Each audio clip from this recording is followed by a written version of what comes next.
stripped it all out, stripped down the immobiliser. That's not the fault.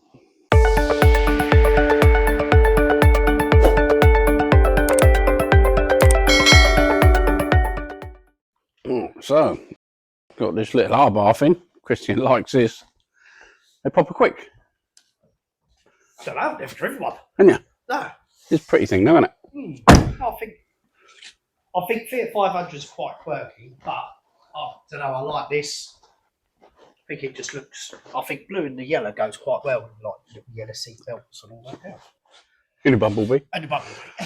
Right, it's just coming with a boot fault. Quite a common fault with the wiring on these.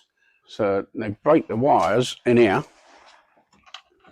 As you can see, problem is people try and fix that in there where it's going to flex again.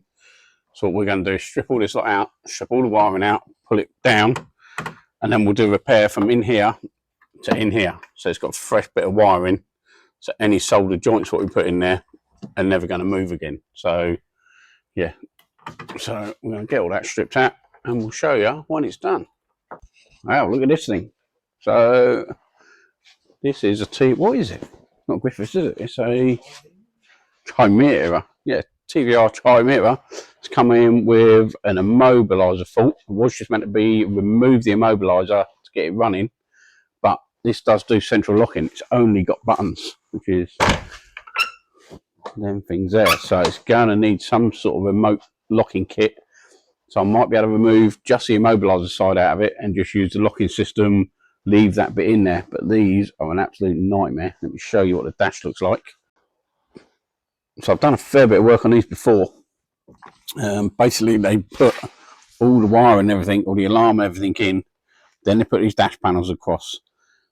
Then they put all these clocks in. Sometimes this one does come up. Depends how they built it. But yeah, they're an absolute nightmare. It's all tucked under there, and it's obviously a hand-built thing.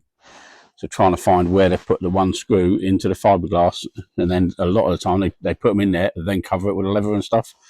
So they can be a pain. So we're going to strip as much out as we can, find where everything is, and hopefully be able to see it. But it's more than likely going to be both front seats out, just to be able to get under there, steering column down, etc. So it's not going to be a nice one. But yeah, proper old cars these were. That's basically a tuned Rover V8 engine, or Range Rover engine. Oh, I just had this RS6 dropped off at a handbrake fault. Can't remember what the conversation was when we booked it in, but it was a pain. He's going to get handbrake fault. Just come in. He's taken all the handbrake motors off. Apparently broken a bolt in it. Yeah, but luckily it's in no rush, so we can get it in, get it stripped, find out what's going on, and at least get it working. Decide what we're going to do about the bolts, etc. But yeah, they're a nice old thing. Just when you thought it was going to be all right, I managed to strip the top of the dash out. Last time I done one of these, literally seats out, everything, trying to find the nuts and bolts. But it was a few years ago. Joys of YouTube. Again, tutorial saying exactly where the 3 bolts were. That's come out. Took some doing. Stripped it all out. Stripped down the immobiliser. So the actual immobiliser is tucked under here. Comes all the way through up into the main loom. And where they've connected into the main cutouts, there was a couple of bullet connectors, so we managed to just put them back together how it would be when it come out of the factory, and it's still not running. So the ECU isn't powering up at all. No buzzing of that, no fuel pump coming on. So now we're going to have to go through the ECU wiring, which is tucked down there. It all just comes out as one sort of lump. So that's the next thing we're going to do. Luckily we tested it before we sort of remove the immobiliser. All we've done is done a bypass, put it back the way it was. So once we found the ECU issue, we can double check, make sure the immobiliser is all okay, then possibly put all that back together. So you've still got your central locking and everything like that. So yeah, I'm going to check that one next week now. So we're having a short week again, and then we'll go from there. So, but not immobiliser. But the customer phoned me, said, you know, turn it on, press the immobiliser a few times, on and off, you know, and then it will start working. But now it's completely dead. So we'll get that checked out next week.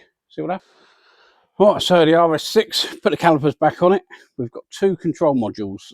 Customers supplied a second-hand one. So I put the original one in.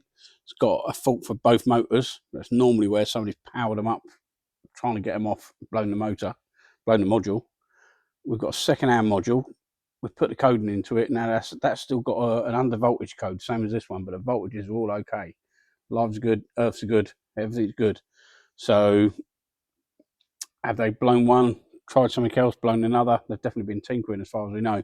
So we're going to get another one. They're only 40 quid. They'll be down early next week. I can just plug it in with no motors connected, just in case we've got short in one of the motors causing this issue.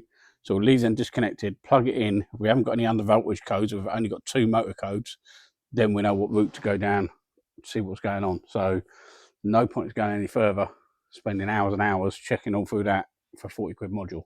So let's get that in next week and then see what we got. Right, so we're going to call that a week. We managed to get the TVR, obviously the dash stripped out, and mobiliser check. That one's on the next week list. The Audi we've ordered a part for, done the Fiat 500. Yeah, done all the boot fault on that one. They come to collect that. It's come to collect the lighting fault on the BMW, the lighting control module we done last week. So that's another one going out. So yeah, fresh start next week. And yes, there we go. So it's been a short episode, but you know, it's been a short bank holiday week. So yeah, like, subscribe, notification bell, do all that gubbins, and we'll see you next week. Thanks for watching.